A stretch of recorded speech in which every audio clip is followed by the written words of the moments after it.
The Genius Club with Prairie Pine. Chapter 42. Steal and Pilfer. The moment he picked up the manuscript, Ethan couldn't help but laugh at his own foolishness, a bitter chuckle escaping his lips as he shook his head slightly. "I really am driven to desperation," he muttered to himself, the weight of repeated failures making his voice sound tired and defeated. Believing that a student from the College of Art and Design could solve the ice crystal problem was no different from believing Van Gogh could master a lithography machine. Completely absurd and impossible.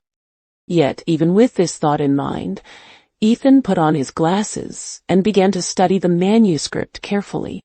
His curiosity was too strong, overriding the skepticism that had lingered in his mind. He traced the edges of the paper lightly, half expecting the words to fade away like a trick of the light. At first, he only thought the young man had put in some effort, looking up a lot of information online to piece together a seemingly credible document.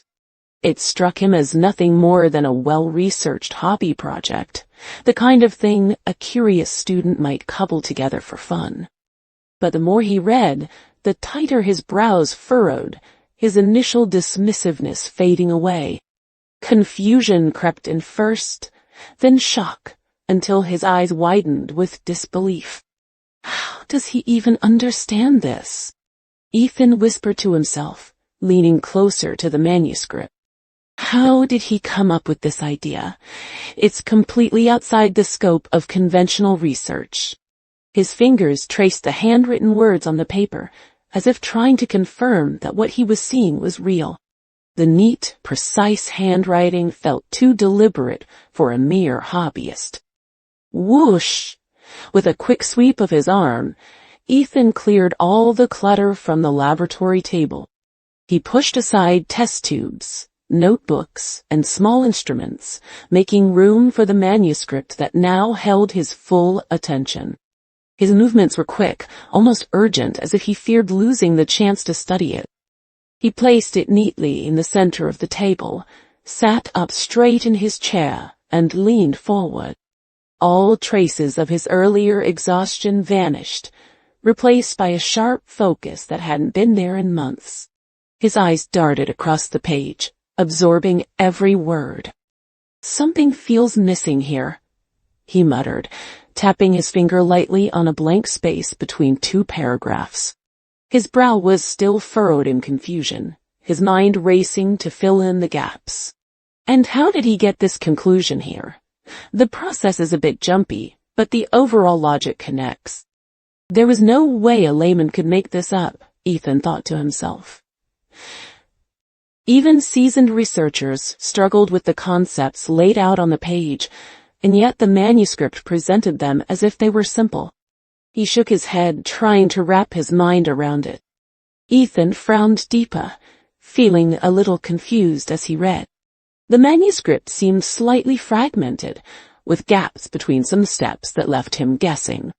He flipped through the entire manuscript quickly, checking for binding errors or missing pages. But everything was in order. No pages were out of place. No content was missing. He scratched his head in confusion, shook it slightly, and continued reading. He was determined to figure out what made this seemingly ordinary manuscript so different from all the others he'd seen. Gradually, beads of sweat began to form on Ethan's forehead, dripping slowly down his temples. His heart raced faster and faster, his breath coming in short, quick bursts. The room felt suddenly warm, even though the laboratory's temperature was carefully controlled. "This manuscript, it really has substance," he exclaimed quietly, his voice trembling with excitement and disbelief. He was a professional, with decades of experience in hibernation research, so he knew what genuine scientific work looked like. After reading just the first few pages, he could be 100% sure of one thing. Even though the manuscript was incomplete, with some jumpy logic and minor symbol errors in a few places. There was no denying the truth. It was a genuine scientific research manuscript. It was not made up, nor was it written by an amateur scientist. Every key point was supported by real experimental data and credible parameters, the kind of information that could only come from years of hands-on research. Ethan's hands trembled as he turned the page. Ethan could understand the first half of the manuscript easily, as it covered basic concepts and experimental methods he was already familiar with. It was straightforward, even mundane, compared to what came next. But the latter part, filled with whimsical ideas and unconventional approaches, was something he had never considered in all his years of research. It opened up a whole new direction he had never explored, a path that might finally lead him to success. Shuffle, Ethan turned another page, and his eyes lit up instantly at what he saw. The rest of the manuscript was filled with chemical equations, formulas, molecular structures, and experimental data parameters. It was everything he had been searching for, the real treasure hidden within the tattered pages. There was no time to waste. Ethan sprang into action immediately. He pushed all his doubts and confusion aside for the moment, focusing solely on the task at hand. His mind was clear, free from the biases of his previous research.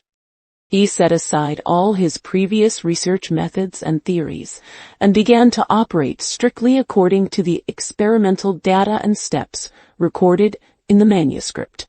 The manuscript contained detailed parameters and reaction formulas, so following them step by step was not difficult. Although there were gaps between some equations, with obvious missing steps in the process, Ethan had been researching this field for many years. He could easily fill in those small gaps on his own, drawing on his extensive experience to connect the dots. It didn't take long before the anti-ice crystal substance that could combine deeply with water molecules was prepared successfully. Ethan smiled to himself, a flicker of hope igniting in his chest. This was more progress than he'd made in months. Ethan set up his microscope and freezing box, his hands still slightly shaking with excitement. He prepared to conduct a living cell experiment again, this time following the manuscript's instructions to the letter.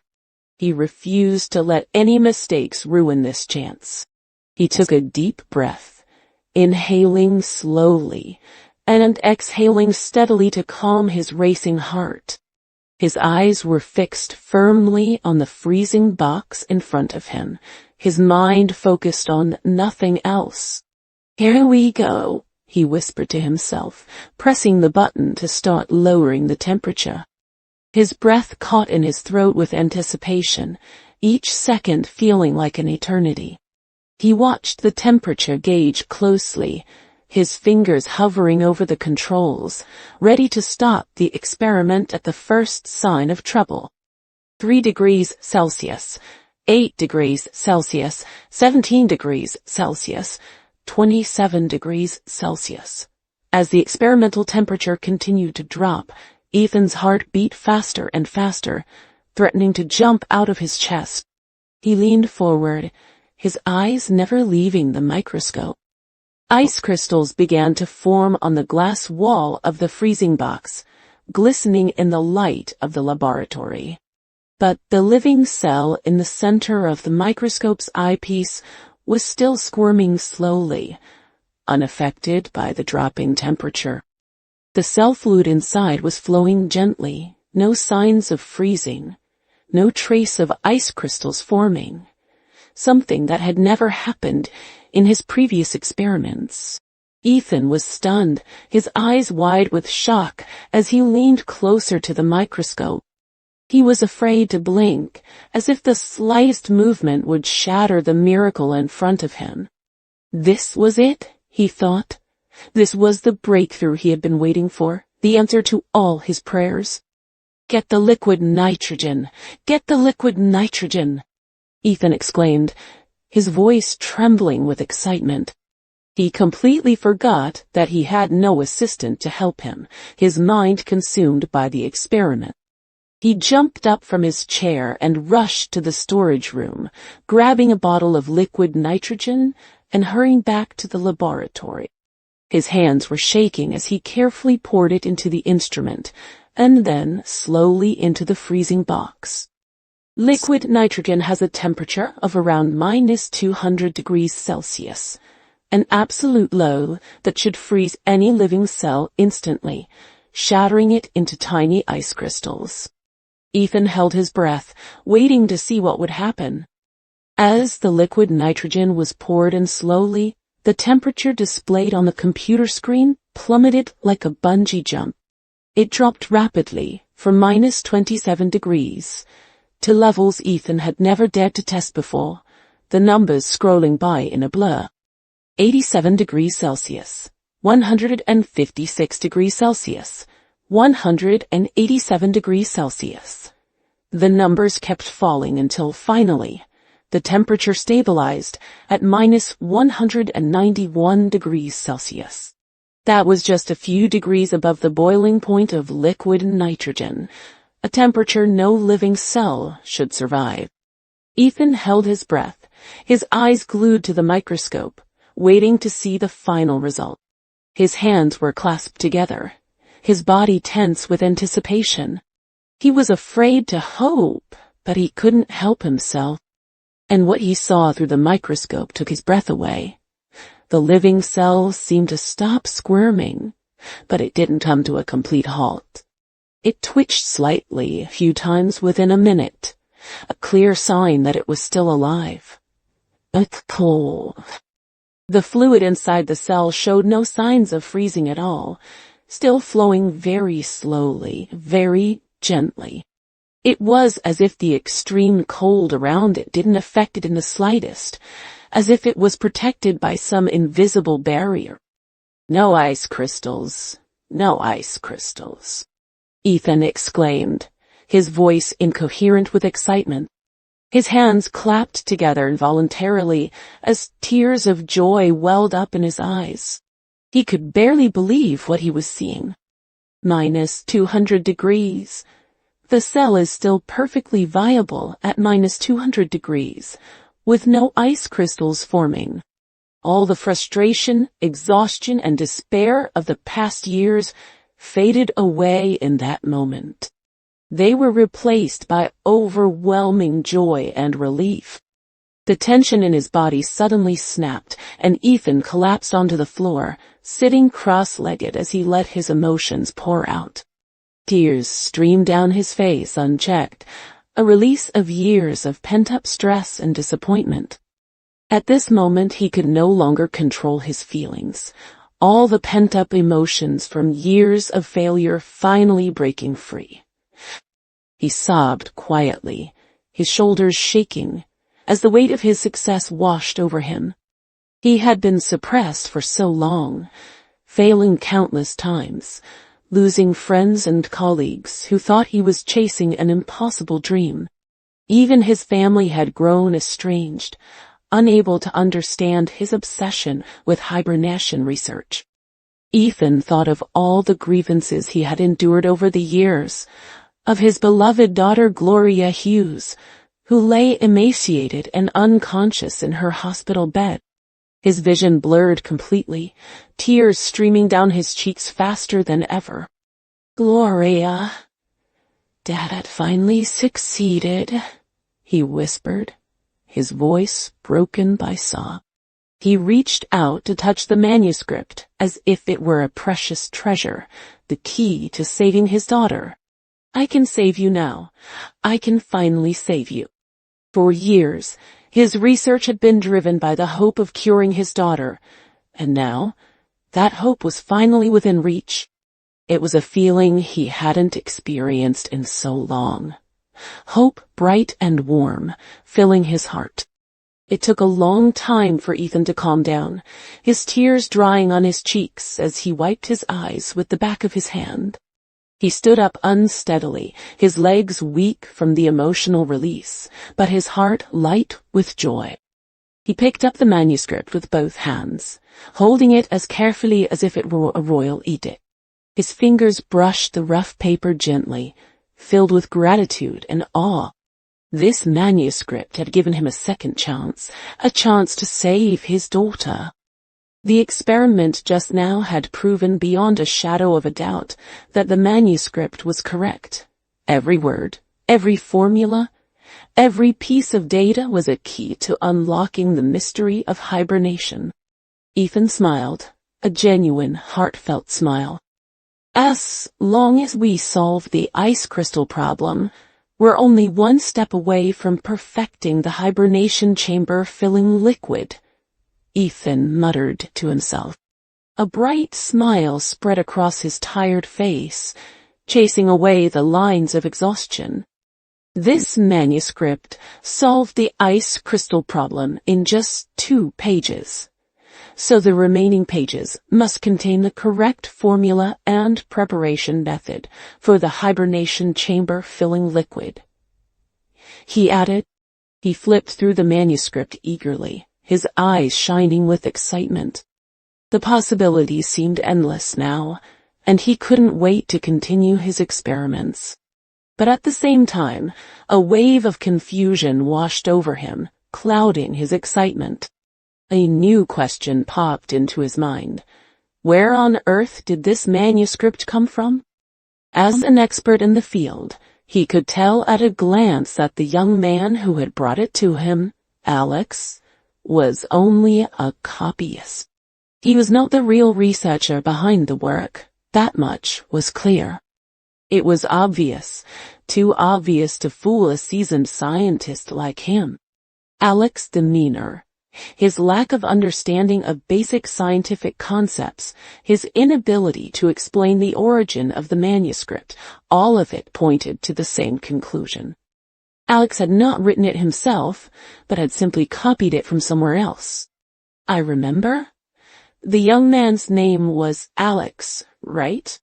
Ethan muttered to himself, pacing back and forth in the laboratory as he tried to recall their conversation. He closed his eyes, replaying their dialogue in his mind. Do you have any elders engaged in hibernation-related research? No. Fine. Then where did you get these materials? I'm sorry, but I can't say that. He couldn't say, Ethan repeated, frowning as he stopped pacing and turned to look at the manuscript again. The young man, Alex, had never claimed that he had researched the manuscript himself. In fact, he had openly admitted that he knew nothing about the field of hibernation. That only made the question of the manuscript's origin more puzzling, more mysterious. Ethan couldn't shake the feeling that there was more to this than meets the eye. There was no doubt in Ethan's mind that Alex had obtained the manuscript from someone else. He thought long and hard, narrowing it down to only 2 possible scenarios. The first was that Alex had been entrusted by someone to deliver the materials to him, acting as a messenger for a mysterious researcher who didn't want to reveal their identity. It was a plausible scenario, but it left many questions unanswered. The second scenario was far more outrageous.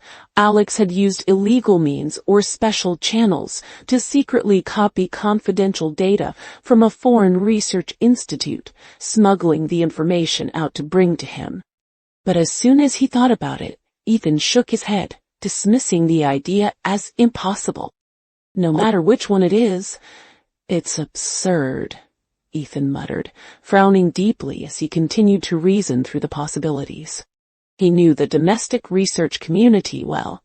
No one else was working on hibernation technology except him. So, there was no senior scientist who could have entrusted Alex with the manuscript. Besides, if there really was a scientific giant who wanted to help him, why would they come forward themselves? It made no sense. Why go to the trouble of using Alex as an intermediary, taking such a roundabout route? Ethan couldn't figure it out, his mind racing with questions that had no easy answers. As for stealing confidential data from a foreign research institute, that was even more unlikely.